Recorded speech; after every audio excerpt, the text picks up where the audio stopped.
Welcome again बेटा। हमने कल जो है एक्सरसाइज 1.1 किया था 10वीं का। आज एक्सरसाइज 1.2 करेंगे हम। तो इसमें एक दो परिभाषाएं हैं। प्राइम नंबर्स क्या होते हैं? अभाज्य संख्याएं। अभाज्य संख्याएं जैसे नाम से ही क्लियर है, अभाज्य। भाज्य का मतलब जो भाग हो सकती हूँ, अभाज्य जो भाग ना हो सकती हूँ, यानी कि अपने को और एक को छोड़कर बाकी किसी से भाग ना हो तो वो अभाज्य संख्याएं होती हैं। वे संख्याएं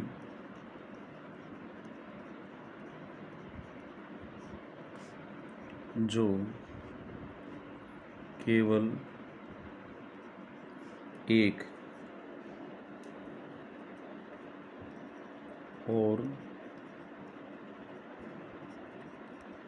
खुद से ही भाग हों।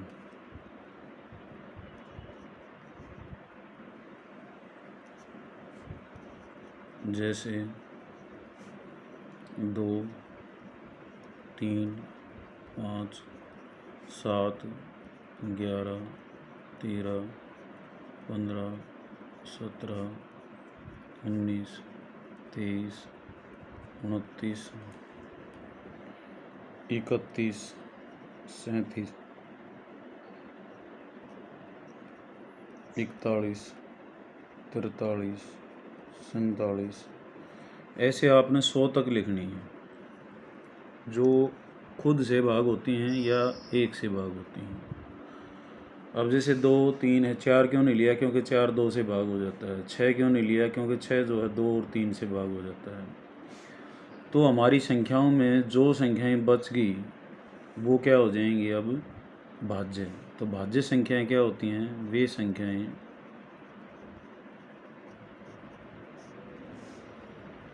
जो एक व अपने के अलावा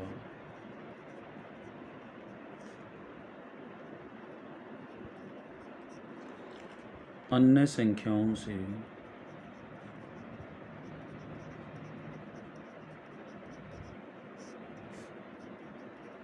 भी भाग हों।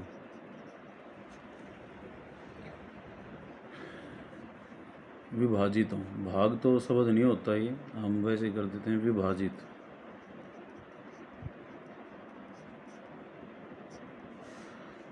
जैसे 4 0 भी है, 0 is divided by every number. 4, 6, 8, 10, 9 भी है इन्हीं में, 12, 14, 15। जैसे 4 है, अपने के अलावा 2 से भी भाग होता है। 6 है, 2 से और 3 से भाग होता है। 8 है जो है 2 और 4 से भाग होता है। तो इनको हम बोलते हैं कंपोजिट नंबर्स, अंग्रेजी में कंपोजिट नंबर्स, और हिंदी में जो है इनको भाज्य संख्याएं। अब एक जो है, एक रह गया यहाँ पे। 1 is neither prime NOR composite. ना तो वो भाज्य है और ना ही अभाज्य है। एक की कोई कैटेगरी नहीं है, न तो उसको भाज्य में गिना जाता और न ही अभाज्य। तो प्राइम नंबर्स क्या होते हैं? विच आर सेल्फ डिवाइडेड, जो केवल खुद से और एक से ही भाग हों। और 2, 3, 5, 7 ऐसे कंपोजिट नंबर्स वे संख्याएं जो अपने अलावा और भी एक व अपने अलावा और संख्याओं से भाग होती हों, तो उनको हम जो है कंपोजिट नंबर्स बोलते हैं। क्योंकि इनका यूज़ होगा आगे इस एक्सरसाइज में। Fundamental theorem of arithmetics, very important. ये कहता है कि एवरी, अंग्रेजी में लिख देता हूँ पहले, every composite can be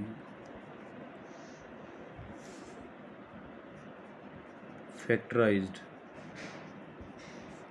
as product of primes। हर या प्रत्येक भाज्य संख्या को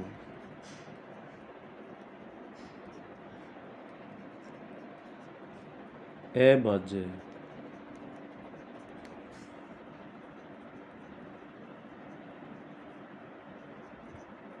संख्याओं के गुणनफल के रूप में लिखा जा सकता है।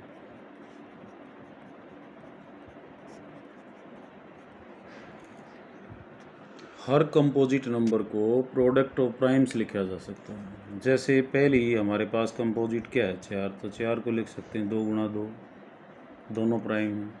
6 को लिख सकते हैं 2 गुणा 3, 8 को लिख सकते हैं 2 गुणा 2 गुणा 2 गुणा 2, 9 को लिख सकते हैं 3 गुणा 3,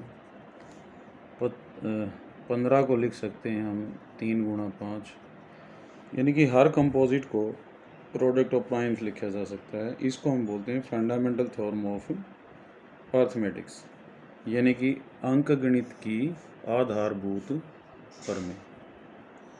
तो ये नंबर सिस्टम के बारे में जो है हमारे पास जो है 2-3 कंसेप्ट्स थे। एक तो हमें प्राइम का पता होना चाहिए क्या होती हैं, कंपोजिट का पता होना चाहिए, फंडामेंटल थ्योरम ऑफ अर्थमेटिक्स। तो इनका प्रयोग करते हुए हम इस एक्सरसाइज को करेंगे और स्टेप वाइज है। जैसे पहला जो क्वेश्चन है यहाँ पे अभाज्य गुणनखंड के गुणनफल के रूप में लिखना है। तो अभाज्य मेन बात है, अभाज्य टुकड़े आपने कैसे बनाने हैं। तो जैसे 140 है, 140 को ऐसे लिखेंगे हम। तो पहली जो अभाज्य संख्या है वो 2 है, 2 से हम ट्राई करेंगे। जब तक 2 से भाग होती है तो 2 से ही भाग करते जाना है तुमने। 2 7 14 और 2 5 2 7, फिर 2 पे 35, फिर 3 पे नहीं जाती तो अगली है भाज्य 5 7 और 7। तो 140 को कैसे लिखा जा सकता है, 2 गुणा 2 गुणा 5 गुणा 7। इसको ऐसे भी लिख सकते हैं हम, 2 की पावर 2 गुणा 5 गुणा 7। 156 है जैसे, तो 156 को कैसे लिखेंगे, पहले हम जब तक 2 से भाग होता है पहले हम 2 से करेंगे। 2 7 14, 2 8 16, फिर 2 36, फिर 2 18, फिर 2 9, फिर 3, जब तक 1 नहीं आ जाता। तो इसको हम कैसे लिख सकते हैं, 156 को 2 गुणा 2 गुणा 2 गुणा 2 4 बार और गुणा 3 गुणा 3।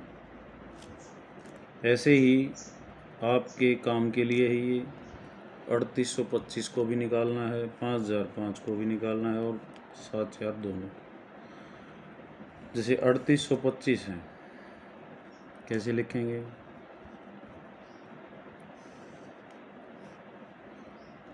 तो पहले 5 है तो 5 से भाग देंगे हम। 5 7 35, 5 दूनी 10 और 5 5 25, फिर 5 से 5 1 5, 5 दूनी 10, 5 5 25, फिर 5 पे 25, फिर 5 पे 5 और फिर 5 पे। तो 5 बार हुआ है तो 5 गुणा 5 गुणा 5 गुणा 5 गुणा 5 ये हो जाएगी। ऐसे ही आपने इसको भी लिखना है।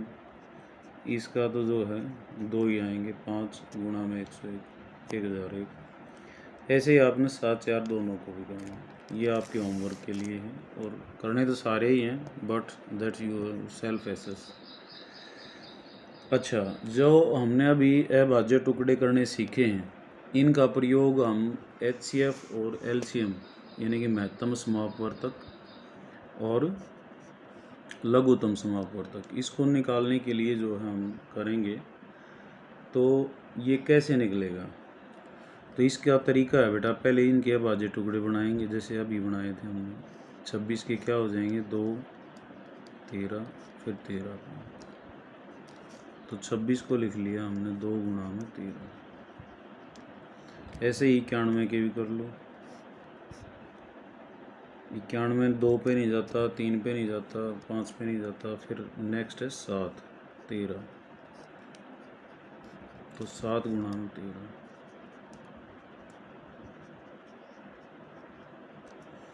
तो HCF जो है यहाँ पे क्या होगा, जैसे इसमें 2 कितनी बार आया कॉमन, HCF होता है हाईएस्ट कॉमन फैक्टर, कॉमन भी हो दोनों में और हाईएस्ट भी हो। जैसे 2 है इसमें एक बार है, इसमें एक बार भी नहीं है तो कॉमन ही नहीं है। 13 इसमें एक बार है, 13 इसमें भी एक बार है, तो 13 जो कम से कम बार होगा वो लिखा जाएगा। तो HCF होगा इनका 13, 7 है ही नहीं। LCM भी यहाँ से हम लिख सकते हैं। 2 कितनी बार आया इसमें एक बार, इसमें एक बार भी नहीं, तो ज़्यादा से ज़्यादा बड़ा लेना है तुमने लघुत्तम। 13 इसमें एक बार, इसमें भी एक बार, तो 13। फिर 7, हर नंबर को लेना है LCM के अंदर, कोई भी नहीं छोड़ना। इसमें 7 एक बार, इसमें है ही नहीं, तो 7 एक बार, 13 का हिसाब हो ही लिया। तो ये इनका LCM आ जाएगा 13 7 91 दूनी 182। तो हमने सिद्ध क्या करना है, पहली संख्या गुणा दूसरी संख्या, 26 गुणा में 91, और कितना आएगा ये 26 गुणा में 91, इसको हम गुणा करेंगे 26, 9 6 54, और 9 दूनी 18, और 5 23।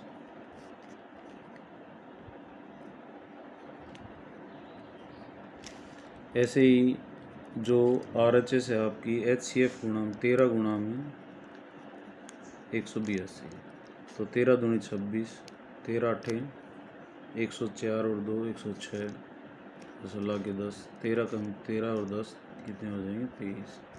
तो LHS और RHS जो है दोनों आपकी बराबर है। तो यहाँ पे इम्पोर्टेंट क्या है, इम्पोर्टेंट है बेटा एक तो ये फार्मूला, पहली संख्या गुणा दूसरी संख्या, पहली संख्या गुणा दूसरी संख्या बराबर है दोनों का महत्तम गुणा दोनों का लघुत्तम। इनमें से 3 दे के वो चौथी चीज़ को पूछ सकता है। पहली संख्या दे दी, दूसरी दे दी, HCF दे दिया तो LCM पूछ लेगा। LCM HCF दे दिया, एक संख्या दे दी, दूसरी संख्या को पूछ लेगा। एक तो ये फार्मूला इम्पोर्टेंट है। दूसरा HCF कैसे निकाला और LCM कैसे निकाला, ये भी बहुत इम्पोर्टेंट है। यहाँ पहले प्राइम फैक्टराइजेशन कर लेंगे, अभाज्य टुकड़े, अभाज्य टुकड़े करने के बाद हमने HCF जो कॉमन है उनको ले लेना है। LCM में मैक्सिमम, HCF में जो कम से कम कॉमन आया है हर बार, जैसे इसमें 2 था ही नहीं, इसमें है, इसमें नहीं है, तो 2 को नहीं लिखना, कॉमन है ही नहीं पहली बात। तो इस HCF में कॉमन और जो मिनिमम टाइम्स है, जैसे 13 एक बार है, इसमें भी अगर इसमें 2 बार होता तो एक बार बड़ा ही लिखा जाता। और LCM में 2, इसमें एक बार है, तो मैक्सिमम टाइम जो आया है, लिस्ट टाइम जो आया है कम से कम बार, वो तो HCF में, और मैक्सिमम टाइम जो आया है वो LCM। और क्वेश्चन करोगे उनसे और क्लियर हो जाएगा। जैसे क्वेश्चन नंबर 2 है, हमने इसी तरह से करना है जैसे अभी किया था। तो पहले 510, पहली संख्या क्या है, हमने इसको वेरीफाई करना है। पहली संख्या गुणा दूसरी संख्या HCF इंटू LCM। अब पहली संख्या आपके पास 510, तो इसकी पहले हम प्राइम फैक्टराइजेशन करेंगे HCF और LCM निकालने के लिए। 2 पे 2 दूनी 4, 2 5 10, 2 5 10, 5 पे 3 पे 17। वैसे हमने 5 से पहले 3 को ले लेना चाहिए था, लेकिन कोई फ़र्क नहीं पड़ता। 510 जो है वो किसके बराबर हो गया, 2 गुणा 3 गुणा 5 गुणा 17। अब 92, 2 2 चौका 8, 2 6 12, 2 और 23 23 पे कोई इलाज नहीं इसका। तो 92 जो है वो क्या होगा, 2 गुणा 2 गुणा 23। तो HCF 2 कॉमन है इसमें, 2 इसमें एक बार है, इसमें 2 बार है, तो एक बार वाला लिखा जाएगा। 3 कॉमन है ही नहीं, 5 है ही नहीं, तो आगे कुछ कॉमन है ही नहीं, तो HCF तो यही होगा। LCM 2 इसमें कितनी बार है, एक बार, इसमें कितनी, 2 बार, तो उसको हमने मैक्सिमम टाइम वाला लिखना है, 2 बार। 3 इसमें एक बार है, इसमें है ही नहीं, तो एक बार। 5 इसमें एक बार है, इसमें है ही नहीं, 5। इसमें कॉमन नहीं देखना, इसमें आपने मैक्सिमम टाइम जो है वो देखना है। और 17 जो है इसमें एक बार है, इसमें है ही नहीं, तो 17। 2 का हम कर चुके हैं, अब 23 रह गया, गुणा 23। तो ये आपका यहाँ पे LCM है। 4 5 20 या 60, 17 छिक्का 102, 102 गुणा में 23, 23 दूनी 46, तो 2346 इसका जो है वो LCM है। अब हमने वेरीफाई क्या करना है, LHS है पहली संख्या गुणा में दूसरी संख्या, 510 गुणा में 92 कितना आएगा, तो इसको भी कर लें, 0 तो अलग से है ही, 92 कोई क्या, 92, 5 दूनी 10, 5 नीम 45 और 1 46, ये आ गया 46920। उसके बाद हमने जो है HCF इंटू में LCM ये निकालना है, और इसकी जो प्रोडक्ट आएगी हमारे पास वो क्या आएगी,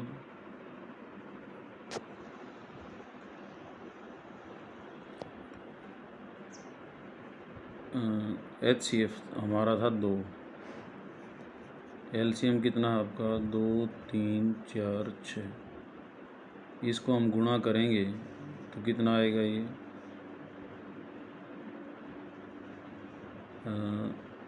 4692। तो यहाँ पे पहली LCM जो है उसमें हमने प्रोडक्ट जो है उसमें 0 लगाना भूल गए थे, तो ये है, तो LCM जो है वो है 42346 तो HCF इंटू LCM क्या हो जाएगा, 2 इंटू में दिस, ये 46920, ये भी 46290, ये भी 46, तो LHS is equal to RHS। ऐसा ही आपने वेरीफाई करना है इसके लिए। आगे जो क्वेश्चन नंबर 3 है, दैट्स वेरी सिंपल अगेन। यहाँ पे गुणनखंड विधि द्वारा पहले हम 12 के टुकड़े करेंगे, 12 के क्या हो जाएंगे बेटा, 2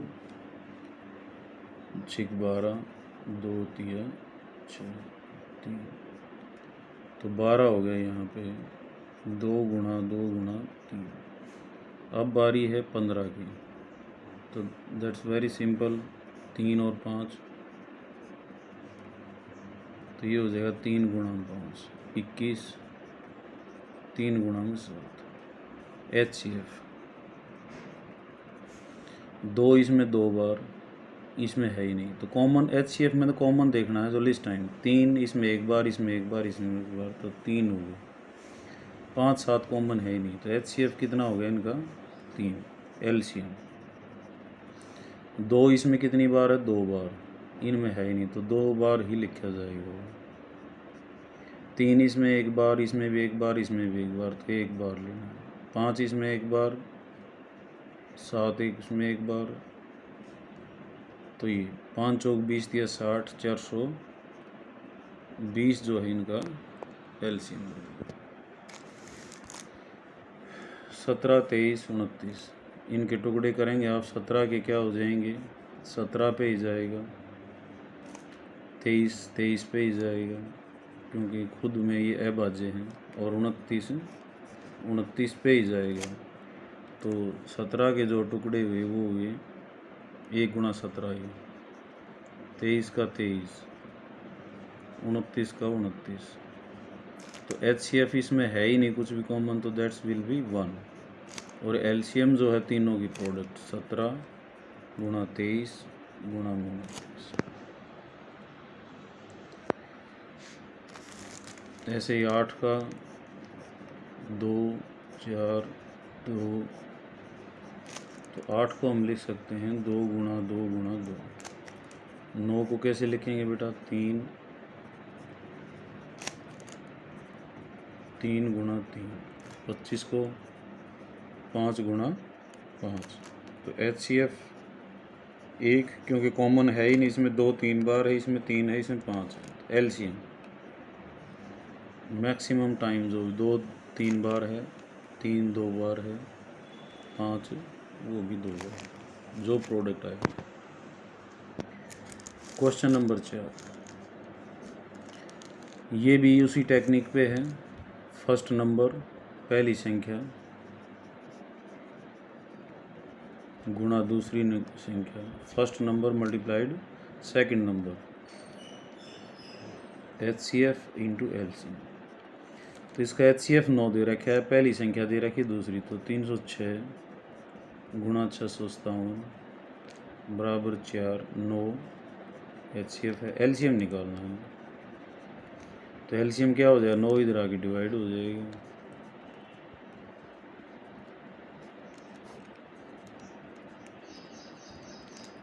इसको काट लो, तो 9 3 27 और 3 9 चौक 36। अब 657 को 34 से मल्टीप्लाई करोगे, आपका आंसर आ जाएगा 7 चौक 28, 4 5 20 और 2 22, 4 6 24 और 2 26, 3 7 21, 3 5 15 और 2 17, 3 6 18 और 1 19।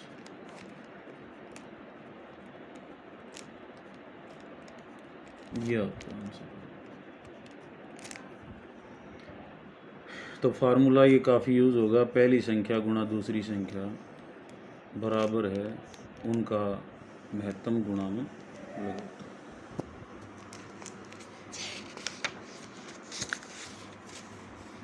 उसके बाद 3 छोटे छोटे क्वेश्चन और हैं। ये 5वां जो क्वेश्चन है, 6 की पावर n किस पर समाप्त होगी। तो 6 की पावर जो है वो 6 पर ही होगी, क्योंकि 6 को 6 से मल्टीप्लाइड करेंगे 36, फिर 36 को 6 से मल्टीप्लाई, लास्ट में 6 ही आएगी। तो ये 6 अंक पर समाप्त होगी, दैट विल एंड इन 6। इसने पूछा है whether it will end at with 0, तो नो आंसर है, नहीं, ये 6 अंक पर समाप्त होगी, that will and on the digit 6। इतना ही क्वेश्चन था ये। अब क्वेश्चन नंबर 6, हमने इनको भाज्य बताना है। तो भाज्य क्या होती हैं, जो प्राइम की प्रोडक्ट में लिखी जा सकती हैं। तो 7 गुणा 11 गुणा 13 जमा 13। इसमें से हम क्या करेंगे, 13 बाहर ले लेंगे, तो क्या बच गया, 7 गुणा 11 जमा में 1। इनमें से 13 बाहर आ जाएगा, तो 7 गुणा 11 बचेगा, इसमें से 1। तो ये आ गया आपका 13 गुणा में 77 और 1 78। पहले मल्टीप्लाई हल होगा। तो ये प्राइम की प्रोडक्ट में है, तो ये क्या होगी, भाज्य। क्यों कि 13 से विभाजित हो रही है। ऐसे ही इसमें से 5 बाहर आ जाएगा,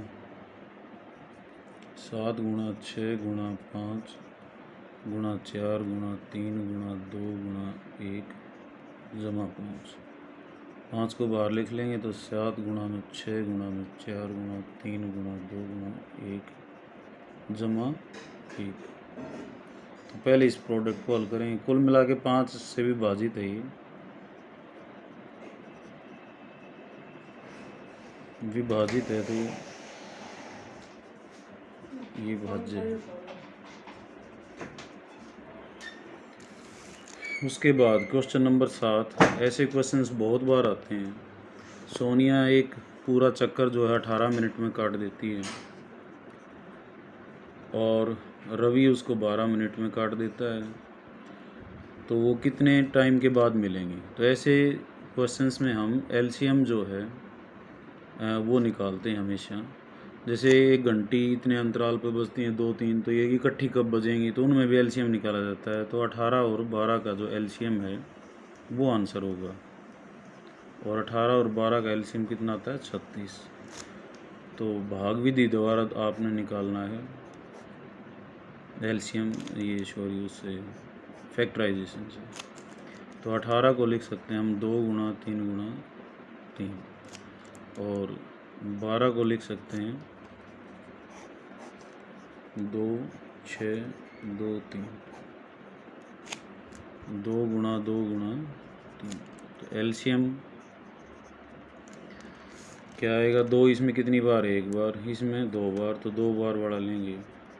3 इसमें कितनी बार है, 2 बार, इसमें कितना है 1 बार, तो हम 2 बार वाला ही लेंगे। ज़्यादा से ज़्यादा बार लेना होता है इसमें, तो 9 चौक 36 मिनट बाद मिल जाएंगे। That will be the end of second exercise.